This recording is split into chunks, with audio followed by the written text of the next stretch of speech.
Thank you, Luis. Today I'm going to talk about what's going on the other side of the Atlantic, about ruptured AAAs.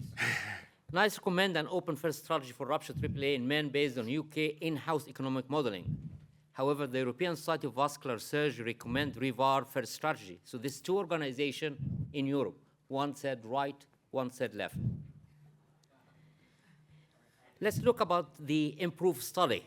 And patient randomized out of working hours had worse outcomes. So if you come over the weekend, you will die.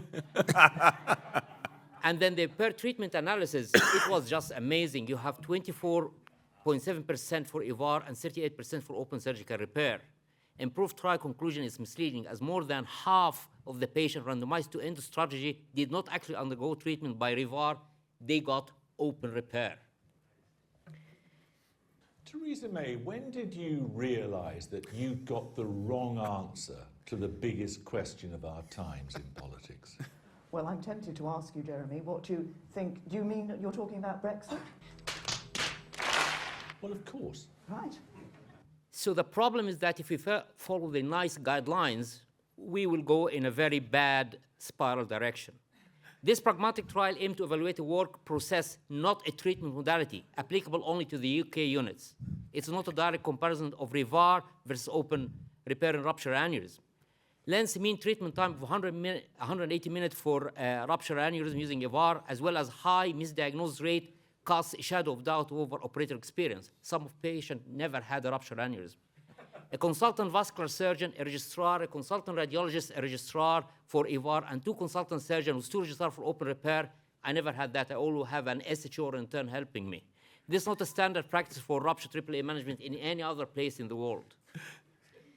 The IMPROVE trial exposes several flaws in the way that vascular units are run. Specialists trained in open endovascular will alleviate operation issue, which precluded patients suitable for EVAR being denied treatment and would further reduce the costs.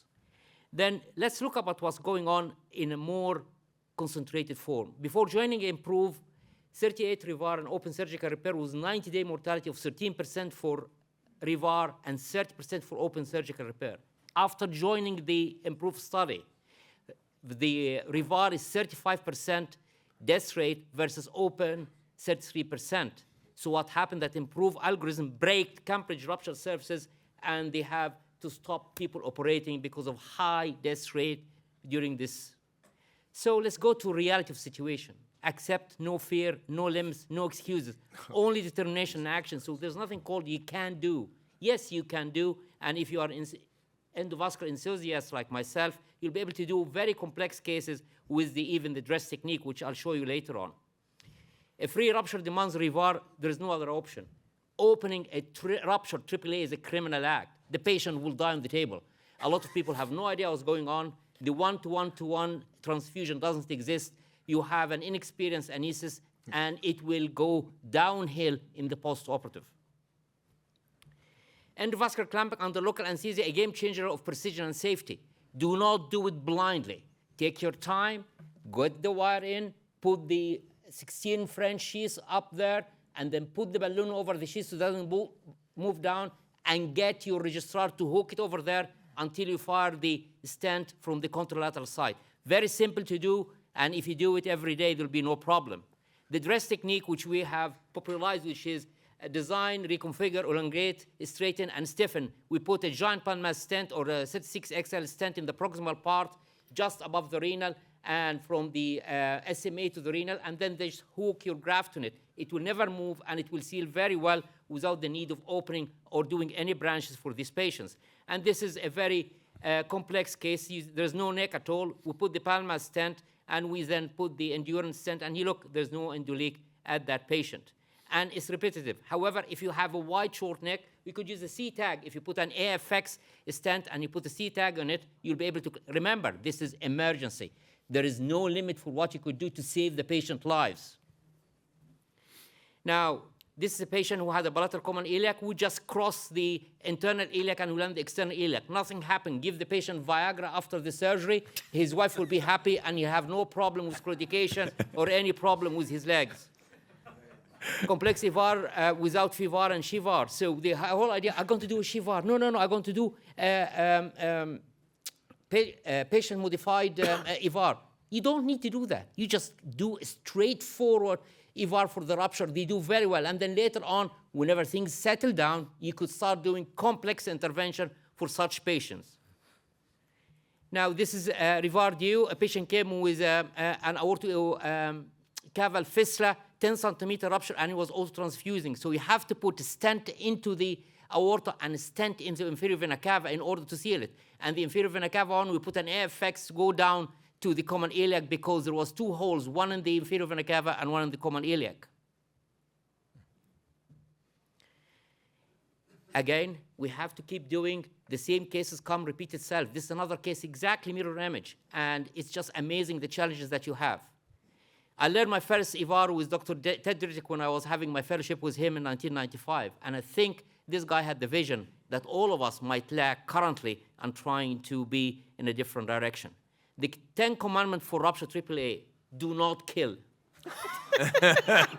So we got all the amount of information and we put it through general AI. So looking for recurring pattern, machine learning, matching human cognitive capacity. We didn't even go to the super AI using quantum computer, which I'm going to show to you in the talk tomorrow. And what we find that EVAR reduced mortality risk by 26%.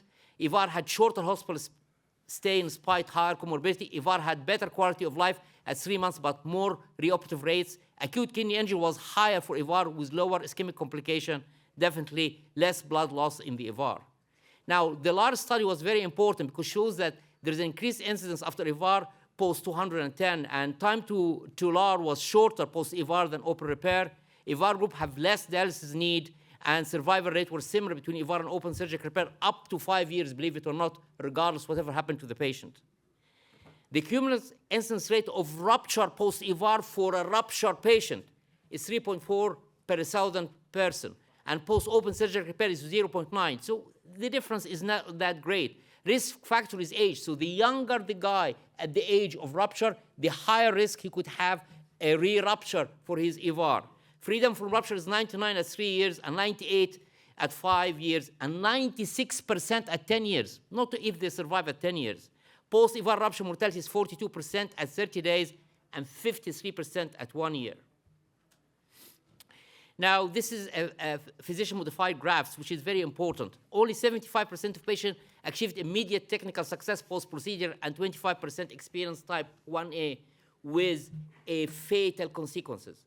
55% major adverse event post-surgery, 15% 30-day preoperative mortality, and some endoleak led to fatal outcome. Progressive decline in long-term survival from 75 at 1 year to 53 at 3 years, and alarming 22 at 5 years. We have criminalized the use of physician-modified graft in our unit. Why we must follow up our EVAR? High loss to follow-up rate is 60% for EVAR and 39% for open repair. Survival consequences of follow-up of loss is increased mortality rate risk, but prior endograft significantly worsen survival after EVAR. So if you have an EVAR and you had a rupture, you still have the worst outcome from the new EVAR that you had. Gender outcome inequality, unfortunately, there's no equality in here. Mortality decline over 2 decades decreased from 57 to 31 in women and 38 to 19% in men. Men had higher cardiovascular comorbidity. Women had worse in-hospital mortality as they presented older with delayed repairs. They don't make their mind easy for big surgery. Sex-based complication difference, men had worse cardiovascular pulmonary complication, women had delayed intervention. We call for a sex-specific guidelines to address sex disparities. So female have smaller arteries, all of us know that, and delayed AAA diagnosis because they come with abdominal pain. Nobody even think that's coming in from a 4.2 abdominal aortic aneurysm, where few of them rupture at that smaller rate. Lower EVAR rates in female impact survival due to anatomical constraint. African American have lower in-hospital mortality than Caucasian, despite higher cardiovascular burden, and we went through all algorithm for that, and we didn't know why. Mr. Chairman, ladies and gentlemen, giant AAA must be mastered by open surgical repair in deliberate high-volume surgeon and center. AAA must be repaired on a smaller diameter, especially in women, with precision design graft to ensemble patient from oversizing with minimum number of modular or limb components. FIVAR or BIVAR must only be executed during a course of clinical trial with a sturdy safety committee that can collapse the program when such ploys show harm, toxicity, and maltreatment to the patient. avoid complex aneurysm repair in octogenarians by overzealous interventionalists, as majority represent an end-of-life scenario and require palliative care. Thank you so much for the opportunity to present.